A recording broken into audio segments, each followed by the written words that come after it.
ఈరోజు మన వీడియో వామాకుతో చట్నీ అనమాట. ఎంతో రుచికరంగా ఉండే ఈ చట్నీ వల్ల ఎన్నో హెల్త్ బెనిఫిట్స్ ఉన్నాయి. సింపుల్గా ఈజీగా చేసేయచ్చు. ఇది రైస్లోకి, ఇడ్లీ, దోశలలోకి కూడా చాలా చాలా బాగుంటుందండి. మరి మీరు ట్రై చేయండి. Hello friends, welcome to Poorna's world. నేను మీ అన్నపూర్ణ. ఈరోజు వామాకుతో ఆరోగ్యకరమైన చట్నీ ఎలా చేయాలో చూపించబోతున్నానండి. ఈ వామాకు వల్ల ఎన్నో ఆరోగ్య ప్రయోజనాలు ఉన్నాయి. దీనివల్ల దగ్గు, జలుబు, కఫం ఇవన్నీ తగ్గడమే కాకుండా లంగ్స్కి సంబంధించిన సమస్యలను, బీపీ, షుగరు, ట్రైగ్లిజరైడ్స్ని కూడా తగ్గిస్తుంది. మన శరీరంలో ఏ బ్యాక్టీరియా కూడా చేరకుండా చేస్తుందంట. ఇంత గొప్ప హెల్త్ బెనిఫిట్స్ ఉన్నాయి కాబట్టి ఈ వామాకును మనందరం తప్పకుండా వాడుకొని తీరాల్సిందేనండి. ఈ వామాకు చట్నీ చేసుకోవచ్చు, రసము, బజ్జీల్లాగా కూడా రకరకాలుగా వాడుకోవచ్చు. పిల్లలకు, పెద్దవాళ్ళకు కూడా ఆకలిని పెంచి, అజీర్తిని తగ్గించి, అరుగుదలను కూడా పెంచుతుందంట. రోగనిరోధక శక్తిని పెంచి, ఇమ్యూనిటీ బూస్టర్గా కూడా పనిచేస్తుంది. కిడ్నీస్లో స్టోన్స్ ఏర్పడకుండా వచ్చిన వాటిని కరిగిపోయేట్లు కూడా చేస్తుందంటండి. ఈ వామాకును శుభ్రంగా వాష్ చేసుకొని ఇక చట్నీ ఎలా చేయాలో చూద్దాం రండి. 2 టేబుల్ స్పూన్స్ పల్లీలు, 1 టేబుల్ స్పూన్ మినపప్పు, 1 టేబుల్ స్పూన్ పచ్చిశనగపప్పు వేసి దోరగా వేయించాలండి. ఇవి వేగినాక లాస్ట్లో 2 టేబుల్ స్పూన్స్ నువ్వులు, 2 టేబుల్ స్పూన్ ధనియాలు, 1 table spoon sunflower seeds, 1 table spoon water melon seeds వేసి 2-3 మినిట్స్ వేగితే సరిపోతుంది. వీటిల్లో ఉన్న విటమిన్స్ అన్నీ పోకుండా ఉండాలంటే 2-3 మినిట్స్ వేగితే సరిపోతుందండి. ఆ వేడికే చాలన్నమాట.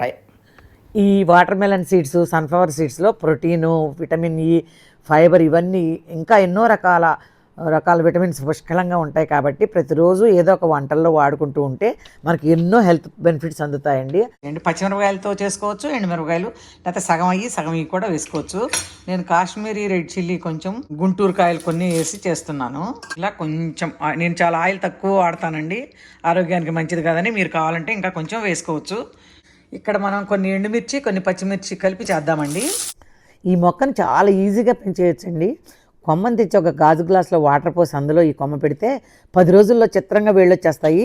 దాని కుండీలో పెడితే కనుక బ్రహ్మాండంగా పెరిగిపోతుంది. వామాకు వేస్ట్ చేసుకున్నామండి. ఇది ఎక్కువ వేగ అవసరం లేదు, కొంచెం మగ్గితే సరిపోతుంది. ఒక 5 మినిట్స్ కూడా అవసరం లేదు, 3-4 మినిట్స్ అంతే. అంతకన్నా ఎక్కువ మాత్రం వేగనీయకండి.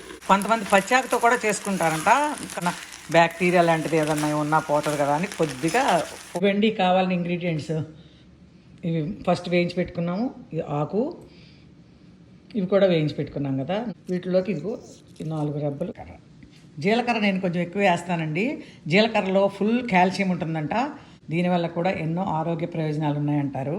మన టేస్ట్కి తగ్గట్టు సరిపోయినంత సాల్ట్ వేసుకోవాలన్నమాట.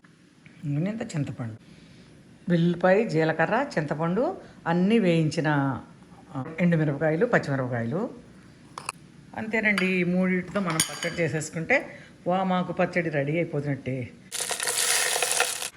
ముందుగా ఇవి మిక్సీ వేసుకోవాలి. దీనిలోకి వెల్లుల్లిపాయలు కూడా వేసుకుందాము. చిన్న నిమ్మకాయ సైజ్ అంత చింతపండు అయితే సరిపోతుంది. ఇలా మిక్సీ వేసుకున్నాక ఇందులో ఆకు వేసుకుందాం. మరి పేస్ట్ లాగా వేసుకోకుండా కోర్స్ లాగా వేసుకుంటే బాగుంటుంది అన్నమాట. అదిగోండి పచ్చడి రెడీ అయిపోయింది. దీన్ని తిరగమాత వేసుకుందాము.